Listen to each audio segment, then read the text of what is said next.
Hello everyone, welcome to my channel. In this video I am going to explain about classification of joints.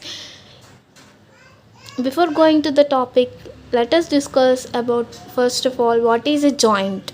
Joint is nothing but it is a junction between two or more bones which help to permit a movement. Okay, we can see both movable joints and immovable joints in our body. Movable joint is nothing but it helps to make our daily task very easier. As we can see different segments in our body, we can move easily with the help of these movable joints only. Coming to immovable joints, these are designed mainly to permit the growth and increase the length of our bone. In adult compared to fetal, we can see less number of joints. It is mainly due to because some bones at adult stage they are fused to form a single bone.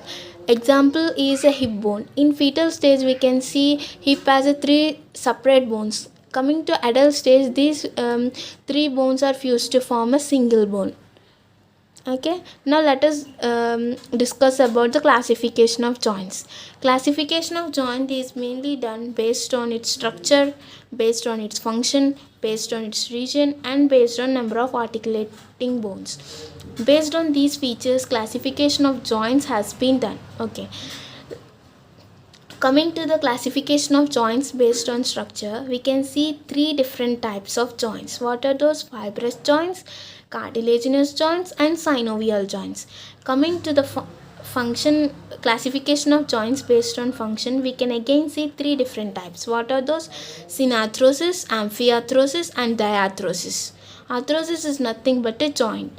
Coming to the classification of joints based on region, we can again see three different types. What are those? Skull type, vertebral type, and limb type. These are the three different types in the classification based on region.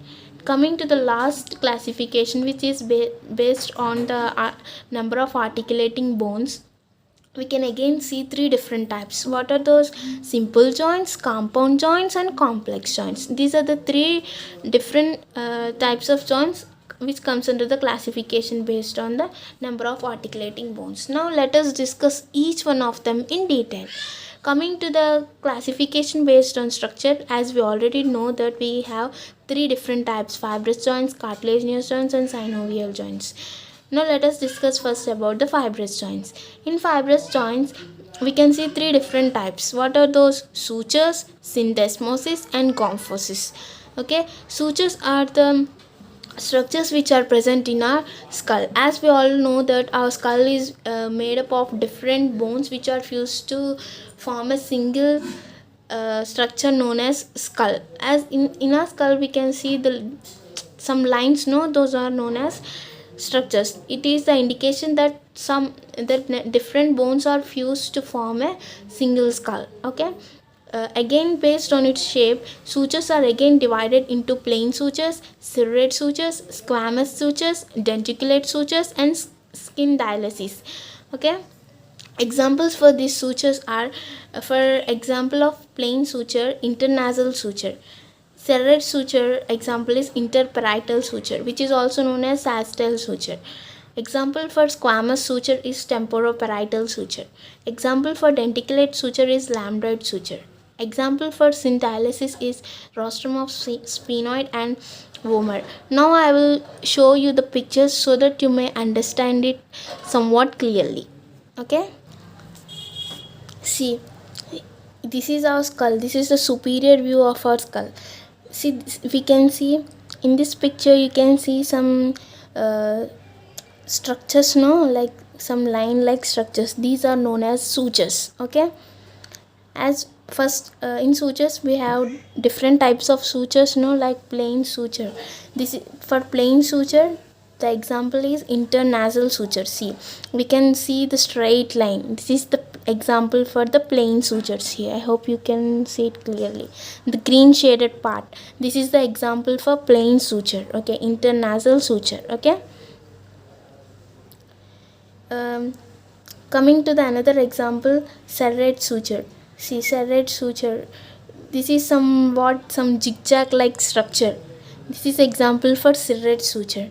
as we all told that the example for serrate suture is the sagittal suture. No, this is the sagittal suture which is example for the serrate suture. Coming to squamous suture example is temporoparietal suture. As this suture, see, these are the different parts of our bone. See, this is the frontal bone, this is the parietal bone. See, these are the two parts of our parietal which are divided by the suture. So this is known as interparietal suture or sagittal suture. These sutures divides our explains that our skull has been formed with the fusion of different bones. Okay, coming to squamous suture, this temporoparietal suture is the example for the squamous suture. This suture divides the temporal part from the parietal region, so this is named as the temporoparietal suture. Okay, coming to denticulate, the name itself indicates that it is true tooth-like structure. See, the green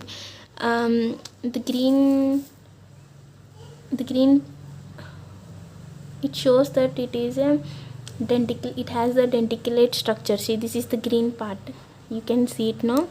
So this is the example for the denticulate suture.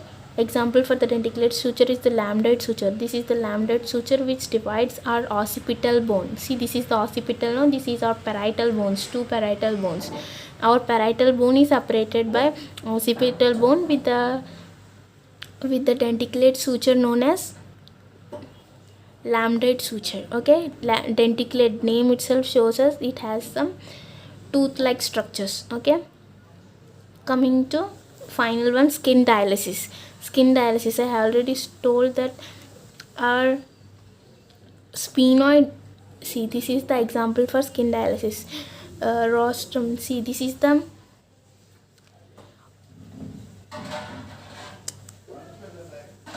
fitting ridge of one. These are the two bones which can see from the front view of the skull. We can see, vomer bone. So one is ridge shaped and another is a groove shaped. So these both bones are fitting. See, this is the ridge shaped bone, this is the groove shaped bone. Vomer is the groove shaped bone and sphenoid, rostrum of sphenoid is a ridge shaped. So these both bones are fitting in each other. So this is the example for the skin dialysis. Okay, these are the different types of sutures which are classified based on its shape. So coming to, as we have completed the sutures, coming to syndesmosis. Syndesmosis is nothing but it is a joint which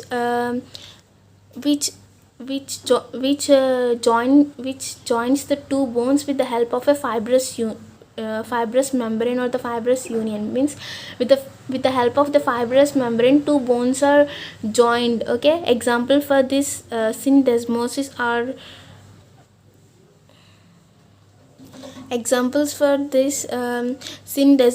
are inferior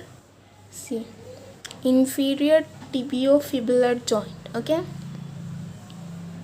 inferior tibiofibular joint is the example for the syndesmosis. Coming to gomphosis is nothing but we can see some peg and some socket and a bone fixed into that socket. Peg and socket we can see. Example for gomphosis are our tooth. See, our gum, tooth fixes in our gum. See, we can see some, if we remove tooth we can see the socket like structure. No, in that our tooth is going to fix. That is the example for gomphosis. Now again I will show you the picture so that you may understand it somewhat. See, in this picture, this is the example for syndesmosis. As we said that, see, you can see the green shaded part now. See, this is the inferior tibiofibular joint. Here the fibula and tibia are joined by a fibrous union. You can see, no, this is the example for syndesmosis. Means a fibrous union is here helpful to join our fibula and tibia in order to form the inferior tibiofibular joint. So this is the example for syndesmosis. Coming to composite, as we already said that we can see some socket like structure. See, this is the socket, this is our tooth. So they both fuse to form a joint known as composite. This is the example for a tooth, is an example for composite. Okay, so we have completed the classification of our joints based on structure. We in that we have completed the first type, fibrous joint, we have completed. Okay, now coming to cartilaginous joints. Cartilaginous joints are again two types. What are those? Primary cartilaginous joints and secondary cartilaginous joints. Okay, these primary cartilaginous joints are temporary, means they are only present for some time, means in our fetal stage or some in our early childhood. Like, see, in our bones have to increase their length, so we can see some and epiphyseal plates, which are also known as the growth region. So they are not fused to in order to elongate the bones, they are useful.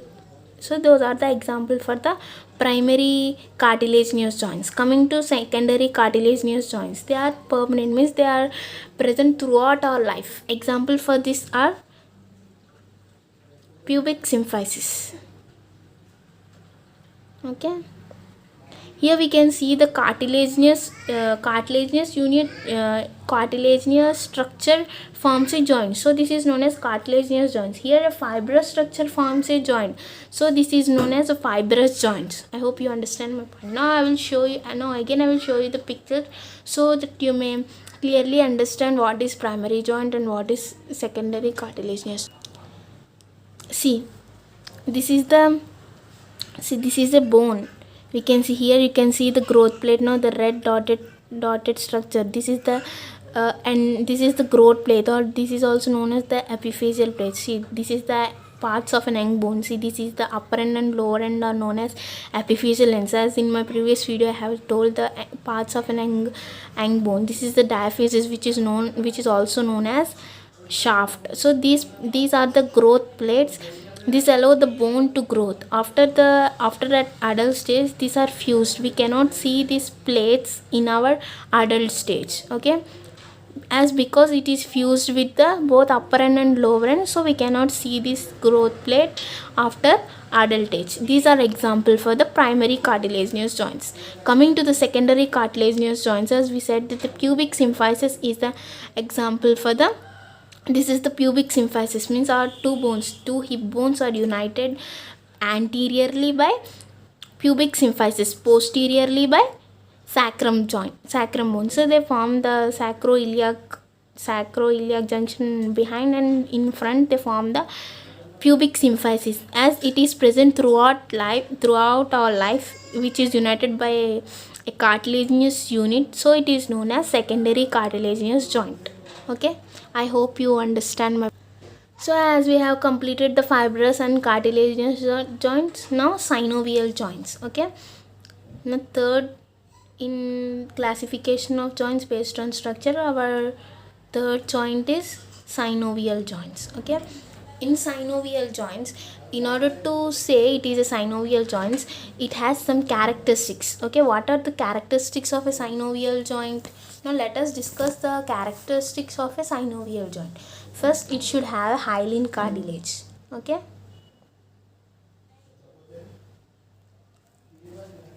second, it should have a articular cartilage. Okay, third, it should have a synovial fluid. Okay, which is divided by an articular disc. Okay, and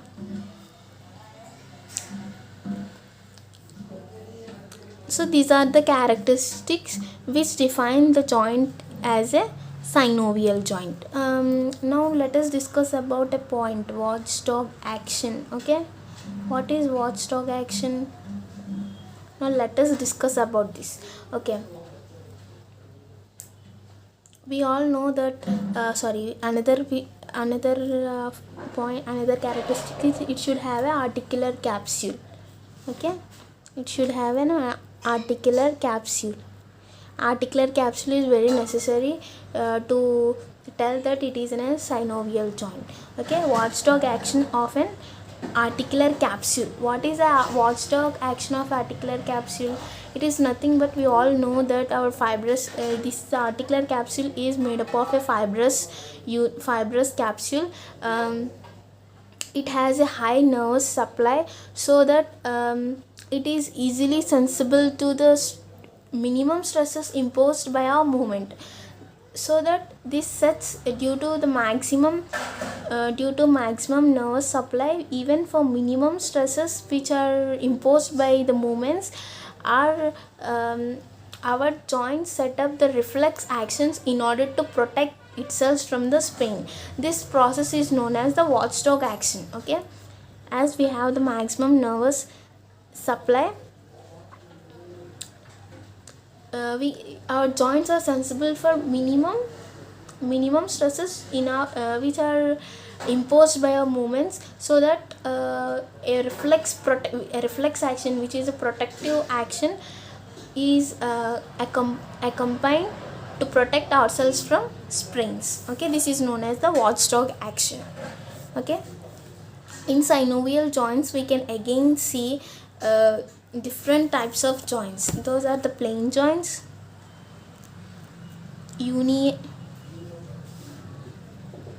uniaxial joints, biaxial joints, and multiaxial joints.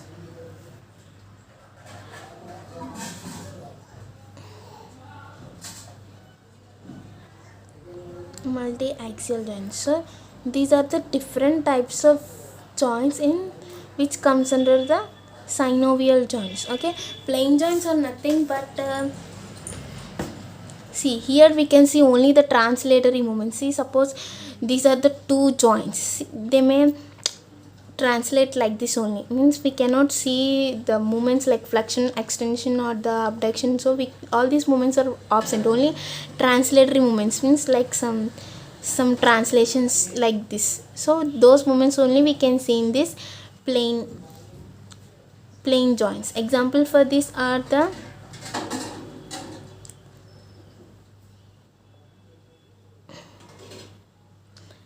intercarpal joints. Okay, in intercarpal joints we can see only the sliding movements, so those comes under the plane joints. Uniaxial joints means we can only see the 1 degree of movement, either flexion, we can see only flexion or extension, means only 1 degree of movement is possible in the biaxial joint. Example for this uniaxial joint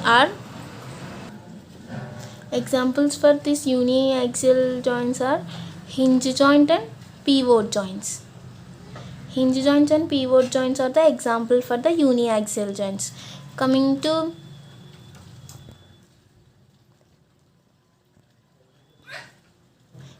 biaxial joints. Biaxial joints means we can see more than 2 degree freedom movements we can see in the biaxial joints. Example for biaxial joints are condylar joints and ellipsoid joints.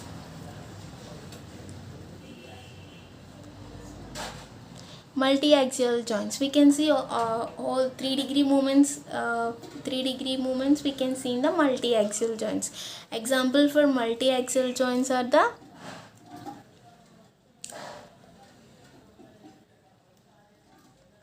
ball and socket joint and saddle joint.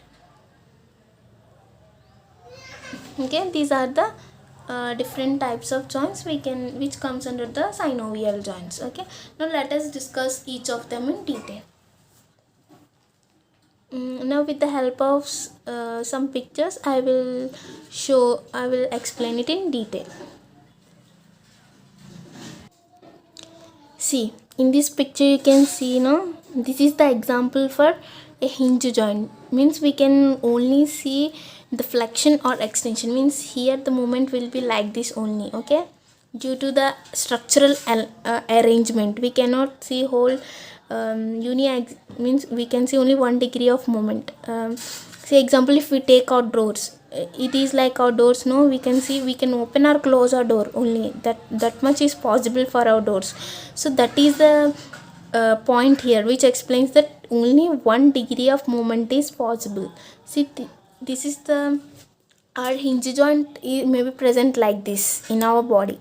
Example for hinge joint is our um, wrist, sorry, elbow joint. Elbow joint is the example for the hinge joint. As our elbow, in our at our elbow only flexion and extension of elbow is possible, no, so that comes under the hinge joint. You may get doubt, no, we can also do supination and pronation.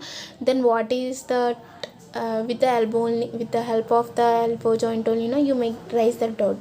But it is not come under the elbow joint. It will comes under the superior radio ulnar joint and the inferior radio ulnar joint, that we will discuss later.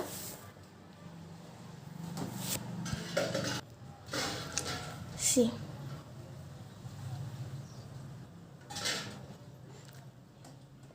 so that is the example for C. This is the elbow joint. Only flexion and extension are possible here. This is the see, this is similar to this structure, no. See, this is our elbow joint. These are the condyles. This is the head of the ulna and this is the head of the radius. These are articulating in the these are articulate with our humerus to form the elbow joint, which allows only, see, this lower part will slide like this and we will get only flexion or extension movement. See, this is the picture, you may understand now clearly. See, here only this part will move like this, upward and downwards at the same like that. Here the both radius and ulna move upward and downward in the flexion and extensions. So this is the example for the hinge joint. Okay, coming to pivot joint. See, I will show you the picture. So this is the pivot. See, we can see a ring and like a peg like structure. See, so this is the example for the pivot joint. Means our structures, our pivot joint structures are present like this only. See, this is the superior ulnar joint. Now see, this is the superior ulnar joint and this is the inferior ulnar joint. These are the example for pivot joint. Now see, during pronation and supination, see, our radius bone crosses the, see, both are attached by a fibrous union. So wait, I will show you. So this is also fixed and this is also fixed. Now in supination, the radius bone has to cross the ulna. Means it has to spin like this, no. So this is the example for the pivot joint. Okay, coming to what is that, biaxial joint. We can see condylar and ellipsoid joint. See, this is the ellipsoid joint. This is similar to ball and socket joint. See, this is the socket and this is the ball. So here all the movements are possible. It can flex, it can extend, it can abduct, it can rotate, it can circumduct. So whole 3 degree movements are possible in our ball and socket joint. But in ellipsoid joint, see, some slight difference. Here the what is that, this structure is different, that's it. We can see the concave and convex structures. See, this is the concave structure and this is the convex structure, but the area has been decreased in ellipsoid joint. So we can, so here only what is that, rotations are absent in ellipsoid joint. All movements we can see in ellipsoid joint, but due to its the structure has, due to the presence of ligaments and some muscles, the rotations are restricted in ellipsoid joint. For ellipsoid joint example is wrist joint. Okay, for hinge joint, elbow and elbow joint, and ankle joint is also example for hinge joint only. As our ankle, we can only do flexion and extension. Coming to pivot joint. superior and inferior ulnar radio ulnar joints are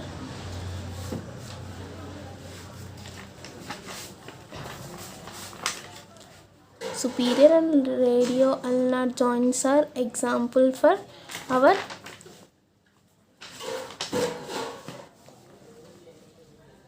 pivot joint. For ellipsoid joint, this is the ellipsoid joint now. Wrist joint is the example for the ellipsoid joint. See, this is the wrist joint.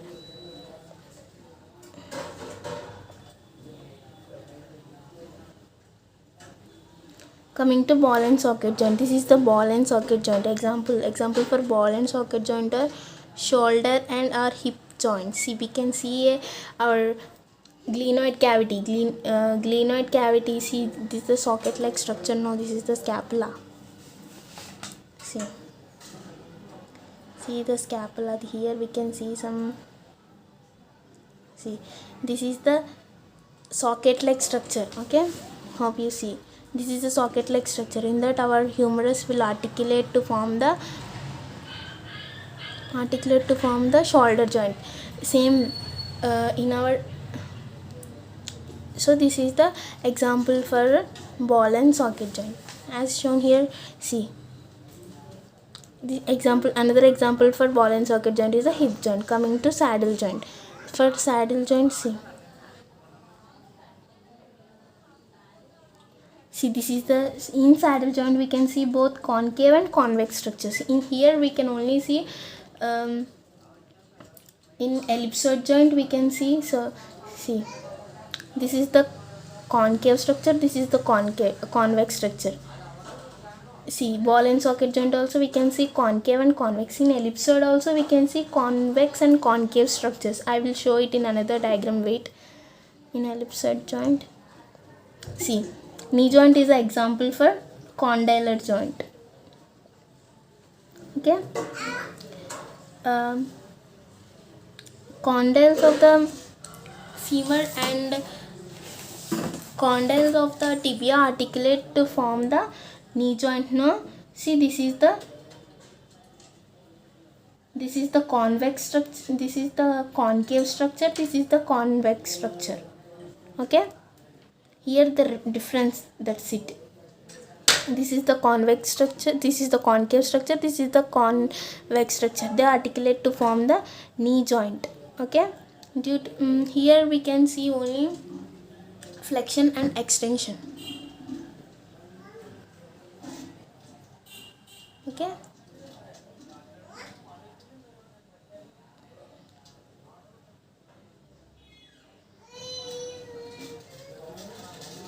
so these are the movements which are present in the condylar joint. In ellipsoid joints we can see both flexion, extension, abduction, adduction and circumduction. But here which is absent?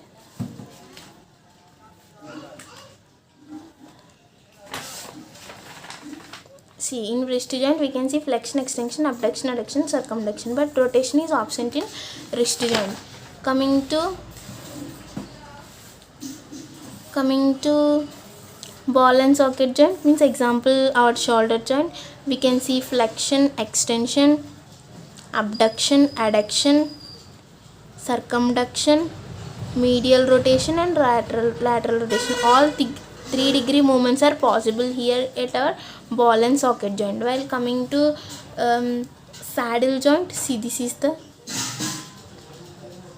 wait, I will show you the blue. See, this is the example for the gliding joint. See here, plane joint, only two structures are articulating here, so it articulates, sorry, here we can see only the translatory movements. See, these two coins may translate like this, but we cannot see the more movements. So this is the example for the plane. So this is the saddle joint. Here we can see both this is the concave and this is the concave and this is the convex structure. Here this is the convex and this is the concave structure, means both the both the bones, means this is the both the proximal and the distal bones both have both concave and convex structures in it. Okay, this is known as the saddle joint. In saddle joint, our thumb, our first metacarpal joint. So first is the our thumb is the best example for the saddle joint. In saddle joint, all the movements like flexion, extension, abduction,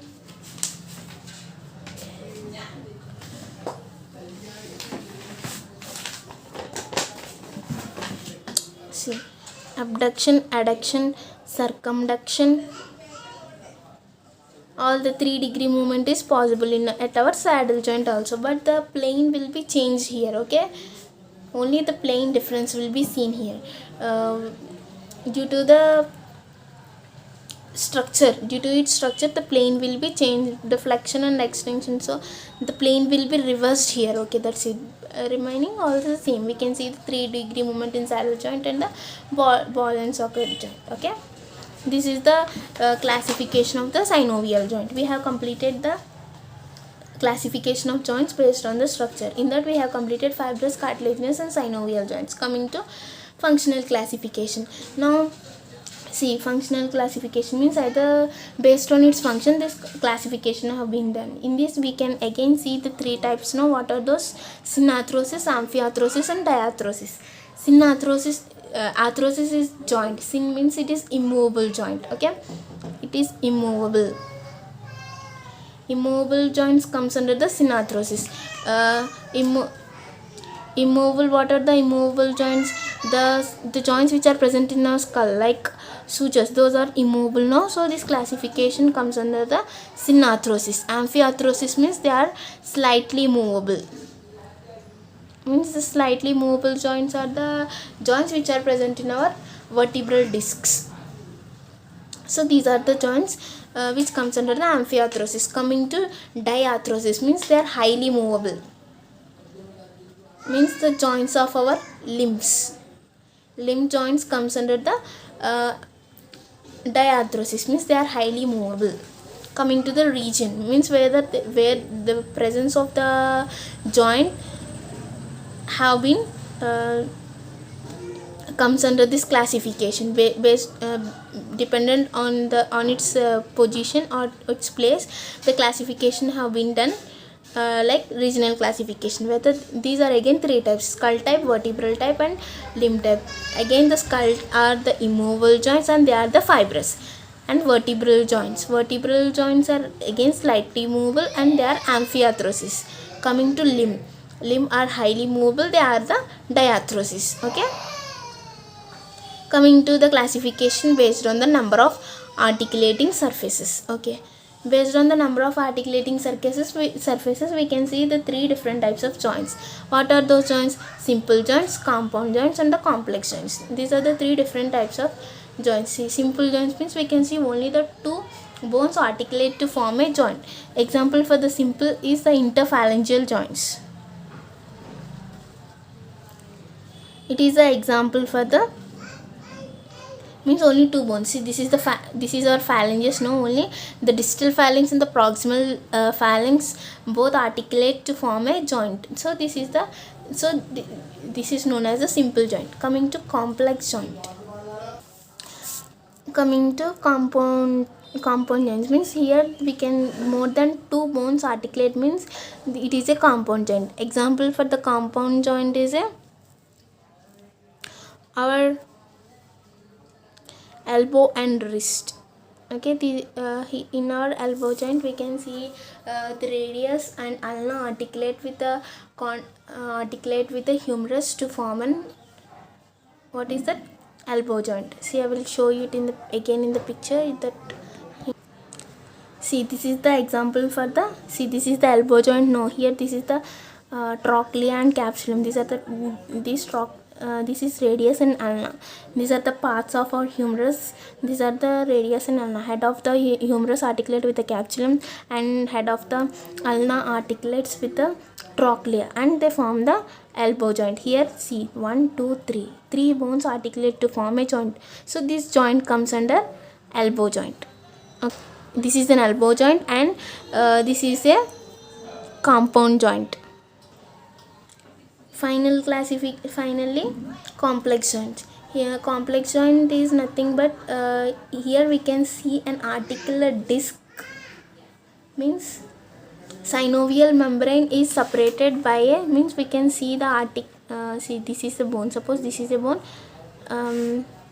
these are two bones, we can see here two bones articulate, we can see here we can see article capsule, and this is the synovial membrane, and these two bones are separated by an articulate disc.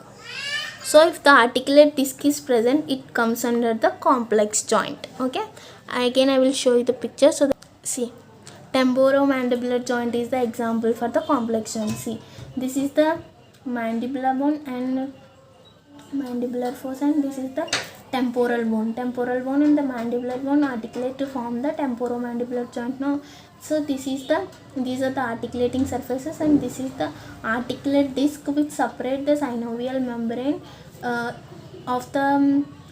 which separates the synovial membrane of the temporomandibular joint. So this joint comes under the complex joint. Okay, so we have discussed all the classification of the joints based on structure, function, region, and number of articulating bones. So I hope you have understand the classification of joints.